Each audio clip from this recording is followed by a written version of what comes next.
दिल्ली के एक railway station पर एक गर्म दोपहर में एक बूढ़ा आदमी फटे हुए कुर्ते और फीकी धोती में गरम कुरकुरी कचौड़ियाँ तल रहा था। बाबा, मुझे 2 कचौड़ियाँ दे दो कृपया। मुझे सच में बहुत भूख लगी है। मैं कल पैसे दे दूंगा, वादा करता हूँ। हाँ बेटा, जाओ खा लो। मुझे पता है तुम्हें भूख लगी होगी। ओह बाबा, आप कितने दयालु हैं। आप तो हमेशा मुझे बिना पैसे मांगे ही कचौड़ियाँ दे देते हैं। बबलू खुशी खुशी कचौड़ियाँ लेकर पास की बेंच पर बैठ जाता है। रामलाल अक्सर ऐसे ही गरीब भूखे बच्चों को मुफ्त में खाना खिलाया करते थे। वह अपनी पत्नी के साथ स्टेशन के पास एक छोटी सी झोपड़ी में रहते थे और कचौड़ियाँ बेचकर अपना गुजारा करते थे। बाबा, मुझे एक प्लेट गरम कचौड़ियाँ दे दीजिए कृपया। बिल्कुल बेटी, बस एक पल। जैसे ही महिला ने कचौड़ी का पहला कौर लिया, उसका थका हुआ चेहरा खिल उठा। वाह, इतने सालों बाद आखिरकार असली कचौड़ियों का स्वाद मिला है। धन्यवाद बेटी। धीरे धीरे और ग्राहक आने लगते हैं और रामलाल उन्हें परोसने में व्यस्त हो जाते हैं। उनका पूरा दिन इसी तरह बीत जाता है। रात को जैसे ही रामलाल अपनी गाड़ी समेट रहे होते हैं, बबलू हाथ में एक थैला लेकर उनके पास दौड़ता हुआ आता है। बाबा, आपके लिए एक नया कुर्ता लाया हूँ। मैंने माँ से कहा था कि आपका कुर्ता फट गया है, तो उन्होंने बचे हुए कपड़े से आपके लिए एक सिल दिया। तुम सच में मेरी कितनी परवाह करते हो, है ना? मेरी तरफ से अपनी माँ को धन्यवाद कहना। ठीक है, अब मैं चलता हूँ, कल मिलेंगे।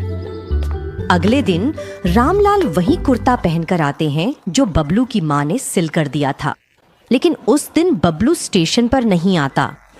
2-3 दिन बीत जाते हैं, लेकिन बबलू का कोई पता नहीं चलता। एक रात रामलाल अपनी पत्नी से कहते हैं, मुझे समझ नहीं आ रहा कि बबलू इन दिनों कचौड़ी खाने क्यों नहीं आ रहा है। मुझे सच में चिंता हो रही है। मुझे लगता है कि मुझे जाकर उसकी खबर लेनी चाहिए। मेरा दिल बेचैन सा हो रहा है, कुछ ठीक नहीं लग रहा है। हाँ, जाकर देख आओ, नहीं तो तुम्हारी चिंता बनी ही रहेगी। रामलाल धीरे धीरे बबलू की झुग्गी की ओर चलते हैं, जहां वह अपनी माँ के साथ टूटा हुआ दिल लेकर रहता है। जैसे ही रामलाल गली के मोड़ पर पहुंचते हैं, वह वहां भीड़ देखता है। बीच में एक शव अंतिम संस्कार के लिए रखा गया है। रामलाल स्तब्ध रह गया। हाय भगवान, ये कौन है? बुढ़िया बहुत बीमार थी, उसे कोई दवा नहीं मिल पा रही थी। आज सुबह उनका निधन हो गया और बबलू अकेला रह गया। बबलू? उसकी मां अब नहीं रही?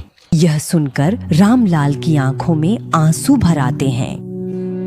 वह कुछ कदम आगे चलता है। बबलू अपनी मां के पास बैठा रो रहा है। जैसे ही वह रामलाल को देखता है, वह दौड़कर उसे गले लगा लेता है।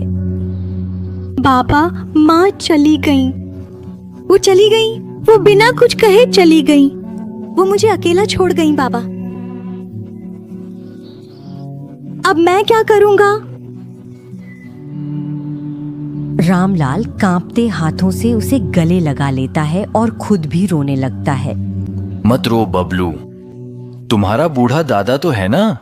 मत रो मेरे बच्चे, अब मेरे साथ चलो। रामलाल रोते हुए बबलू को अपने घर झोपड़ी में ले आता है और गोमती को सब कुछ बता देता है। गोमती को बबलू के लिए गहरा दुख होता है। वह प्यार से उसके सिर पर हाथ फेरती है और स्नेह से बोलती है, बबलू बेटा मत रो, अब यही तुम्हारा घर है और हम तुम्हारे माता पिता हैं। बबलू अपनी छोटी उंगलियों से रामलाल की धोती को कस कर पकड़ लेता है। उस दिन से बबलू रामलाल और गोमती के साथ रहने लगता है। रामलाल की छोटी सी झोपड़ी में अब बबलू के लिए एक छोटा सा कोना है। हर सुबह रामलाल और बबलू साथ में स्टेशन जाते हैं। रामलाल कचौड़ियाँ तलने लगते हैं और बबलू ठेले के पास खड़ा होकर ग्राहकों को पानी देता है और अखबारों को पैकेट में मोड़ता है। बाबा देखो, मैंने कचौड़ियाँ अच्छे से पैक की हैं, है ना? शाबाश मेरे बच्चे, ऐसे ही मेहनत करते रहो, एक दिन बहुत कमाओगे। रामलाल और बबलू बातें कर ही रहे थे कि एक महिला उनके ठेले के पास आती है। अरे बाबा, आप अब भी वही गरम कचौड़ियाँ बेच रहे हैं? हाँ बेटी, इस उम्र में यह बूढ़ा और क्या कर सकता है। सही है बाबा, लेकिन मुझे लगता है आपने मुझे पहचाना नहीं। कुछ दिन पहले मैंने आपकी स्वादिष्ट कचौड़ियाँ खाई थीं। अरे हाँ बेटी, मैं यहाँ रोज इतनी नई नई शक्लें देखता हूँ और इन बूढ़ी आंखों से अब ठीक से दिखता भी नहीं है। कोई बात नहीं बाबा, लेकिन ये छोटा लड़का कौन है, आपका पोता? हाँ, आप उसे मेरा पोता ही समझिए। भगवान ने उसे मुझे दिया है। वह भूखा था, असहाय था, अब वह मेरे लिए सब कुछ है। हाँ, मेरी माँ गुजर गईं, तो बाबा मुझे अपने साथ ले आए और अब मैं उनकी मदद करता हूँ। और तुम्हारी पढ़ाई? पढ़ाई? तुम्हारी उम्र पढ़ाई करने की है, कचौरी बनाने की नहीं, बच्चा। लेकिन मैं स्कूल कैसे जाऊँ? मुझे बाबा की मदद करनी होती है और हमारे पास पैसे भी नहीं हैं। अगर तुम पढ़ाई करते तो न सिर्फ अपनी जिंदगी बदल सकते थे, बल्कि अपने बाबा को भी बेहतर जीवन दे सकते थे। वो अपनी इस उम्र में कब तक ऐसे काम करते रहेंगे? मैं तुम्हारे जैसे कई बच्चों को मुफ्त शिक्षा दिलाने में मदद करती।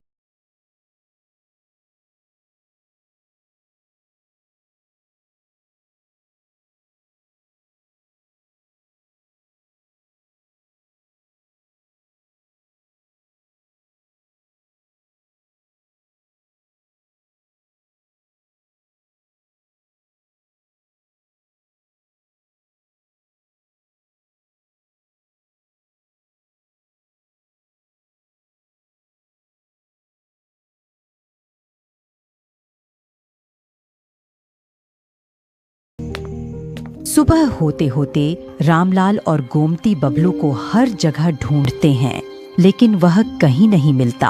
यह लड़का कहाँ चला गया? वह कभी बिना बताए नहीं जाता। मैंने भी हर जगह ढूंढ लिया, लेकिन वह कहीं नहीं है। समय बीतता जाता है, लेकिन बबलू कभी वापस नहीं आता। उस दिन घर में खाने को कुछ नहीं था और रामलाल कचौरी बेचने भी नहीं गया। दिन सालों में बदल जाते हैं। रामलाल और गोमती और भी बूढ़े हो जाते हैं, लेकिन एक भी दिन ऐसा नहीं जाता जब वे बबलू के लौटने का इंतजार न करते हों। साल बीत जाते हैं और अब रामलाल के हाथ कचौरी तलते समय कांपने लगते हैं और उसकी कमर झुक गई है। अरे बूढ़े, जल्दी कर और मुझे गर्मा गर्म कचौरी की प्लेट दे। हाँ बेटा, बस 1 मिनट दो मुझे। जब रामलाल उसे परोसता है, उसके कांपते हाथों से कचौरी उस आदमी की पोशाक पर गिर जाती है। अमीर आदमी उस पर बहुत गुस्सा हो जाता है। क्या कर रहे हो बूढ़े आदमी? अगर ठीक से चल नहीं सकते तो वापस सड़क पर चले जाओ। तुम यहाँ हो ही क्यों? माफ करना बेटा, यह गलती हो गई थी, कृपया मुझे माफ कर दीजिए। अमीर आदमी उसकी बात नहीं सुनता और अपनी सारी कचौरी जमीन पर फेंक देता है।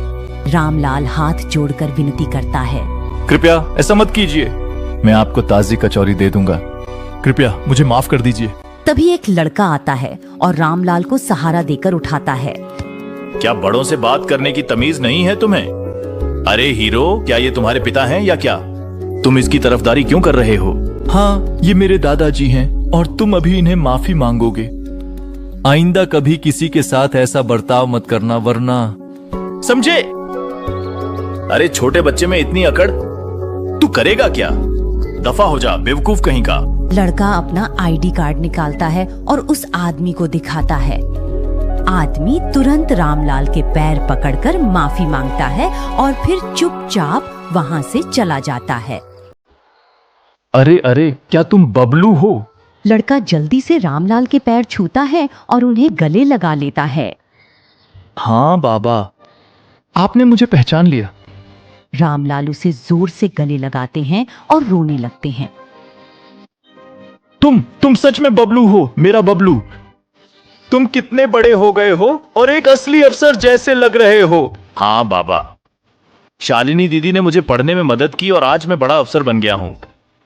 क्या? सच में तुम अफसर बन गए हो? मेरा बबलू अफसर?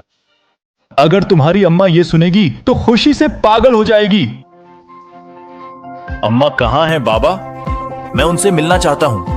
मैं आप दोनों को अपने साथ ले जाने आया हूँ।